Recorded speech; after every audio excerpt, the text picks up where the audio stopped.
Et pour commencer cette émission, je suis avec Thibaut Prédhomme, bonjour. Bonjour Aurélie. Vous êtes Chief of Staff de Sorare. Alors, jeux vidéo, album Panini virtuel, vous êtes quoi exactement ? C'est une bonne question. Sorare, c'est un jeu qui permet aux fans d'engager avec leur passion pour le football à travers deux éléments. Le premier, c'est la collection, donc de cartes, qui sont des cartes officiellement sous licence, qui viennent de clubs de football ou de ligues de football. Et avec ces cartes, c'est le deuxième élément, on va pouvoir participer à un jeu de fantasy. Qu'est-ce qu'un jeu de fantasy ? C'est un jeu qui permet de gagner des points en fonction des performances réelles des joueurs. Donc je vois Mbappé, par exemple, j'ai la carte d'Mbappé. Si Mbappé est performant comme c'est le cas en ce moment, et qui marque des buts et qui fait des très bons matchs, ma carte va gagner des points. Moi, je vais être plus ou moins haut dans le classement et à la fin, je peux gagner des récompenses. D'accord, mais ces cartes-là, c'est ce qu'on appelle des NFT. Elles ne sont pas des NFT. Tangibles. Exactement. Donc, ces NFT sont des tokens non fongibles. À quoi ça sert finalement ? Ça sert à créer de la rareté digitale. Donc, j'ai un objet qui est digital, je vais aller le certifier sur la blockchain pour qu'il soit absolument unique, immuable, et qu'il puisse ensuite avoir des propriétés. Quelles sont ces propriétés ? Par exemple, ces NFT peuvent être transférés d'une plateforme à une autre. Ces NFT peuvent être vendus et échangés entre les utilisateurs. Et nous, ces propriétés, globalement, nous servent à créer de l'utilité pour la carte dans un jeu de fantasy. Donc l'idée, c'est de marier la technologie à l'usage ? Exactement, c'est de marier cette technologie donc, de NFT qui, pour nous, n'est pas vraiment une fin. C'est vraiment un moyen de l'associer à de la propriété intellectuelle très forte, celle des clubs, celle des joueurs, pour en faire un objet de collection qui soit passionnant pour les collectionneurs parce qu'ils vont pouvoir engager avec ces cartes digitales et les jouer dans le jeu qui est basé encore une fois sur les performances réelles des joueurs. Donc on n'est pas en train de vous enfermer derrière un écran, on est en train de vous inciter à vivre votre passion à travers ces cartes. C'est-à-dire que, ok, ma carte, elle prend de la valeur en fonction de ce que fait réellement le joueur dans la vraie vie, si je peux dire ça comme ça. Elle gagne des points. Elle gagne des points, mais en même temps, je peux l'utiliser pour faire des parties de football virtuel. C'est ça l'idée derrière ? Exactement. Globalement, c'est ça l'idée. Toutes les semaines, enfin 2 fois par semaine, il va y avoir des tournois qui sont organisés sur Sorare, où vous allez pouvoir composer une équipe de 5 joueurs. Et en fonction des performances de ces 5 joueurs, votre équipe va marquer des points et vous allez pouvoir gagner des récompenses. Donc ça peut être d'autres cartes, ça peut être également des expériences. Puisque l'intérêt de ces NFT qui permettent de prouver aussi la propriété, c'est d'offrir aux détenteurs de ces NFT des expériences uniques. Par exemple, avec la Liga, donc en Espagne, on a offert la possibilité à des gens qui ont participé au Fantasy Sorare d'assister à des matchs. Ouais. Bien évidemment, les places étaient des places de privilégiés, donc il y avait des expériences autour. Donc ça a été le cas sur le Classico Barcelone-Real Madrid, ça a été le cas sur le derby de Séville. Et on veut vraiment multiplier ces expériences parce que c'est des choses uniques pour les fans et c'est pour ça qu'ils viennent sur Sorare. Tout à l'heure, vous avez mentionné l'utilisation sur d'autres plateformes. Ça veut dire qu'on peut utiliser ces cartes-là sur d'autres jeux de fantasy football à l'extérieur de l'écosystème Sorare ? Alors, la propriété du NFT, c'est que cet objet, il peut être déplacé. Donc, les cartes peuvent être vendues ou échangées ailleurs que sur Sorare, et les cartes peuvent être jouées également ailleurs que sur Sorare. D'accord. Et ça, c'est quelque chose de très important. Et une des raisons pour lesquelles on utilise cette technologie, c'est que cette technologie rend le contrôle, en fait, aux joueurs et aux collectionneurs. Dans le passé, dans l'industrie du jeu vidéo au sens large, tous les ans, on vous obligeait à acheter une copie du jeu et à racheter des éléments dans le jeu. Vrai. Sur Sorare, c'est différent. Vous achetez ce NFT. Ce NFT, vous pouvez le jouer en saison 1 comme en saison 10. Ok, on n'en est pas encore à la saison 10. Pas encore. Ça viendra. On va rentrer justement parce que je comprends bien que la technologie est hyper importante et vous êtes basé sur la technologie Ethereum. Pourquoi est-ce que vous avez fait ce choix ? Alors, pourquoi ce choix ? Plusieurs raisons. Premièrement, c'est celle qui a la communauté de développeurs la plus importante. Ensuite, c'est également celle qui offrait les propriétés de sécurité les plus importantes. Et donc, naturellement, on s'est orienté vers celle-ci. Ensuite, là, récemment, on vient de passer d'un layer 1 de Ethereum à un layer 2. Qu'est-ce que ça fait très schématiquement ? Avant, on allait certifier sur la blockchain toutes les transactions. Aujourd'hui, ce qu'on fait, c'est qu'on les rassemble dans un lot et on va une seule fois sur la blockchain pour valider tout le lot. Ça a plusieurs avantages. Ça a des avantages pour améliorer l'expérience des joueurs parce que tout se fait immédiatement. Et ça a également l'avantage de réduire notre empreinte Ouais, environnementale. bien sûr. Donc c'était la meilleure solution pour nous. Et du coup, toutes les transactions se font en crypto.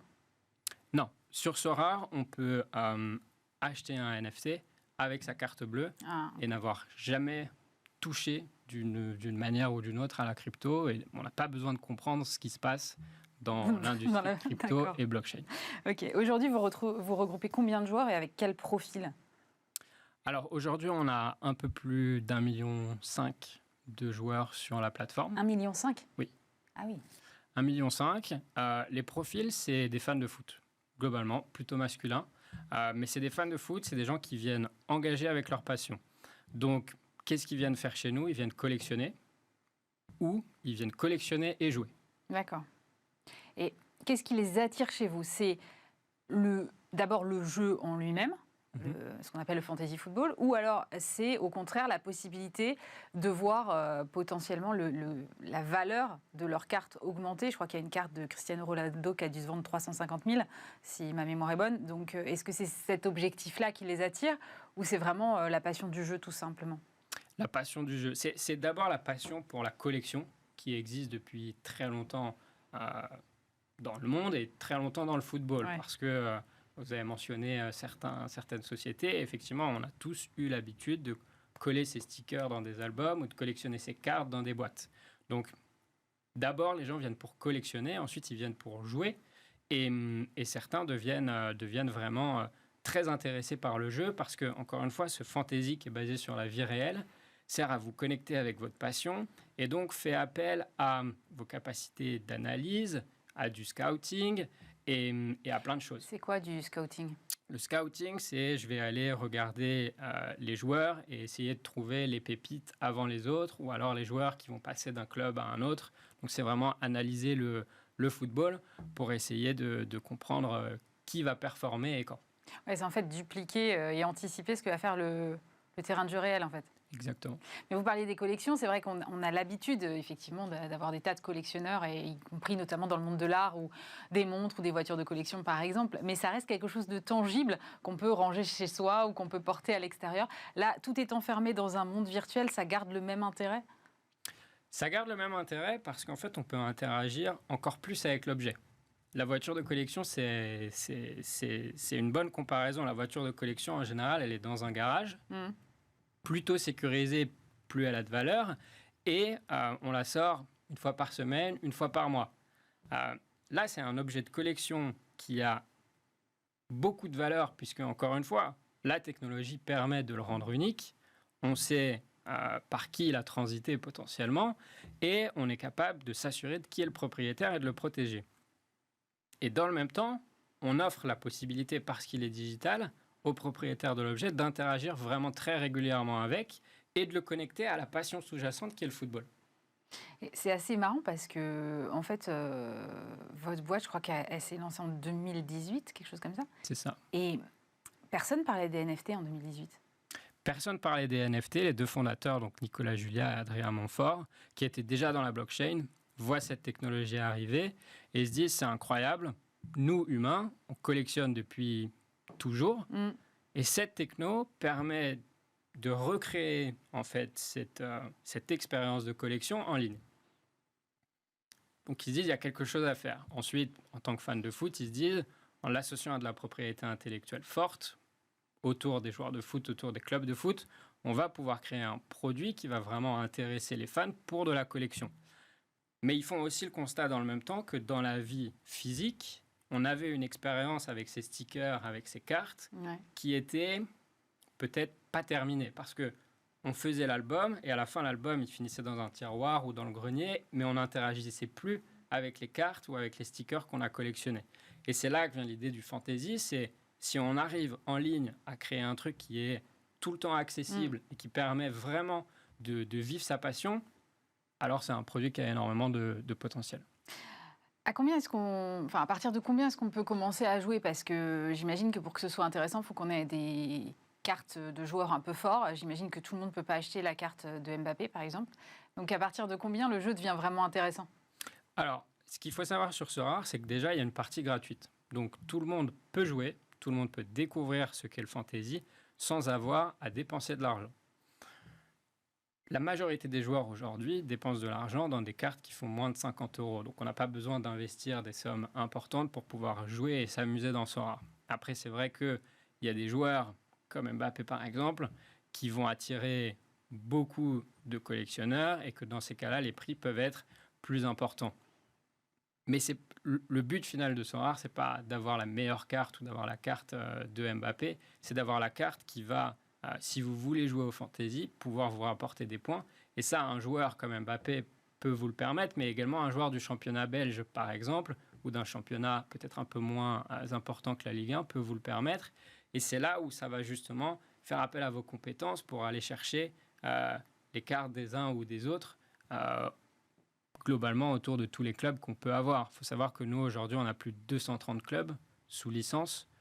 Donc, il y a de... Club européen, c'est ça? Clubs européens, américains, asiatiques. Ah oui. On a vraiment des clubs tout autour de la planète. Et les détenteurs de droits, donc les clubs et les ligues, viennent aussi sur Sorare pour cette mutualisation d'audience. Parce que je suis un club asiatique, par exemple, je vais venir sur Sorare, bien évidemment, pour toucher des fans asiatiques, mais aussi bénéficier des fans qui sont présents sur la plateforme depuis l'Europe, depuis les États-Unis, parce qu'eux vont venir s'intéresser aux joueurs du championnat asiatique dans l'objectif de construire la meilleure équipe.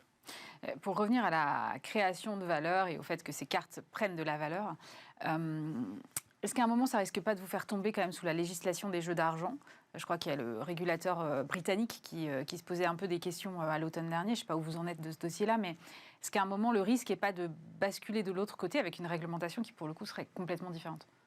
Alors, ce qu'il faut savoir, c'est que nous, on a eu, comme vous le savez, plusieurs levées de fonds dans notre histoire, et qu'à chaque fois, lors de ces levées de fonds, nos conseils et les conseils de nos investisseurs ont confirmé que le produit que propose Sorare n'était pas du jeu d'argent.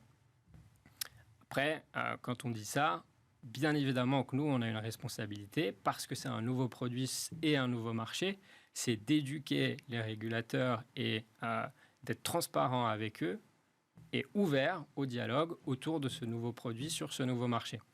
Mais la société en interne n'est pas construite comme un jeu d'argent puisque vous n'avez pas à perdre de l'argent pour jouer, il n'y a pas cette logique de mise et il n'y a pas cette logique de si vous jouez une carte et que vous perdez ou que vous ne gagnez pas, on vous prend la carte. La carte est toujours à vous, donc vous la maîtrisez pour... Le temps que vous décidez. Voilà. Vous parlez des levées de fonds, vous avez levé, et ça a fait grand bruit, 680 millions. Qu'est-ce qui nécessite autant d'argent? C'est la technologie? Alors, c'est plusieurs choses. Pourquoi autant d'argent? Parce que nous, on a l'obligation d'acquérir des licences pour pouvoir utiliser l'image des joueurs et l'image des clubs. Et alors, plus on multiplie le nombre de clubs, plus on multiplie bien évidemment la facture. Nous, il faut savoir qu'on a l'objectif d'être entre 20 et 30 ligues partenaires sous licence dans le produit Sorare. Aujourd'hui, on a à peu près 230 clubs. L'objectif, c'est probablement d'être autour de 500. Donc, il y a encore beaucoup de chemin à faire. Et on a aussi l'ambition de développer ce produit dans d'autres sports. Là où on a la conviction que cette magie peut encore opérer entre la collection et le fantasy. Et donc, les sports US s'y prêtent assez bien et sont très intéressants pour nous. Donc, sur la partie licence, ça coûte de l'argent. Ensuite, il y a toute la partie tech et développement. Donc, recruter des talents qui vont nous permettre, encore une fois, depuis la France, d'adresser un marché mondial. Et bien évidemment, de faire connaître le produit avec des opérations marketing dans le futur qui, encore une fois, pour nous, vont nous permettre de servir des propriétés des NFT pour offrir des expériences particulières aux fans. Un fait assez rare chez une licorne, c'est que vous êtes déjà rentable, je crois. Oui. Quel est le potentiel du marché que vous adressez? Parce qu'on a du mal à se rendre compte, en fait. En fonction des sources, il y a entre 1 milliard et 2 milliards de fans de football. Si on prend d'autres sports, ça veut dire encore plus de fans. Donc finalement, aujourd'hui, quand on disait au départ qu'on avait 1,5 million d'utilisateurs sur la plateforme, on se rend compte que la profondeur est encore extrêmement importante. Donc le potentiel est bien évidemment important. Après, c'est à nous de continuer à faire ce qu'on fait, c'est-à-dire créer des expériences à la frontière entre collection et jeu qui vont intéresser les fans, engager les fans, servir à les objectifs également des détenteurs de droits, puisque eux, ce qu'ils veulent, c'est qu'on protège et qu'on valorise leur marque. Et à l'inverse d'autres, peut-être jeux vidéo, nous, on ne va pas éloigner les fans de l'écran ou vraiment de la vie réelle. On va au contraire les reconnecter et ça, c'est intéressant pour eux. Votre communauté, elle est d'ailleurs très investie. Ça m'a beaucoup interpellé dans votre stratégie parce que finalement, certains développent des outils connexes, donc des outils de data, des médias type podcast. Quelle est votre relation avec ces développeurs-là? Parce que je crois que vous avez une relation assez proche finalement. Oui, nous, on s'est toujours appuyé sur la communauté. Sorare, c'est un produit qui a principalement grossi à travers le bouche à oreille. Parce que nous, on a quasiment pas fait de marketing payant jusqu'ici. On a commencé très récemment. Donc, ça a toujours été le bouche à oreille qui a été le vecteur de notre croissance. Et l'autre partie également sur laquelle on s'appuie, c'est justement le dynamisme de la communauté qui a envie de créer des outils autour de nous, qui a envie de s'investir en créant des expériences autour de nous, parce que tous ces gens, en fait, parlent le même langage, c'est la passion du football. Et ils ont envie de contribuer justement à améliorer l'expérience de tout le monde. Et c'est également un petit peu la logique qu'il y a derrière cette industrie du Web3. C'est un petit peu, entre guillemets, d'ouvrir les vannes et de permettre à tout le monde de contribuer à un projet pour servir l'intérêt commun. Vous allez jusqu'à aller investir parfois dans ces... On a déjà investi, dans un projet qui apporte de la donnée supplémentaire à nos joueurs pour leur permettre de jouer avec encore plus de données. Et puis vous avez recruté Serena Williams il n'y a pas longtemps pour vous conseiller. Et Serena rejoint en tant que conseillère du board. Donc elle va pouvoir nous conseiller dans tous les challenges qu'on va avoir sur l'année 2022. 2002, on n'avait pas encore cette techno, donc 2022. Quels sont ces challenges? Globalement, ça va être de développer une marque encore plus forte, notamment à l'international, pour pouvoir adresser de nouveaux marchés. Ça va être d'acquérir toutes les licences dont je parlais, dans le football, mais également dans d'autres sports. Donc dans le tennis? Dans le tennis, pas plus qu'un autre sport. Aujourd'hui, on n'a pas de sport à annoncer. On est vraiment en train... Non, mais j'entends que le marché américain vous intéresse, donc on pourrait penser baseball, on pourrait penser ce genre de choses. Le marché américain nous intéresse. C'est un marché où les gens collectionnent et où les gens aiment bien interagir avec la donnée et l'analyse. Donc c'est bien évidemment un marché qui nous intéresse. Après, comme je vous dis, aujourd'hui, on n'a pas un sport à annoncer plus qu'un autre. On est en train de travailler sur l'acquisition de licences. C'est des choses qui prennent du temps. Et en plus, c'est un produit qui prend du temps à développer. Donc là, pour le moment, on n'a rien à annoncer. Mais un jour, il pourrait y avoir un Super Bowl Sorare. Un jour, il pourrait y avoir d'autres sports sur Sorare. Ça marche. Merci beaucoup, Thibaut Predhomme, Chief of Staff de Sorare.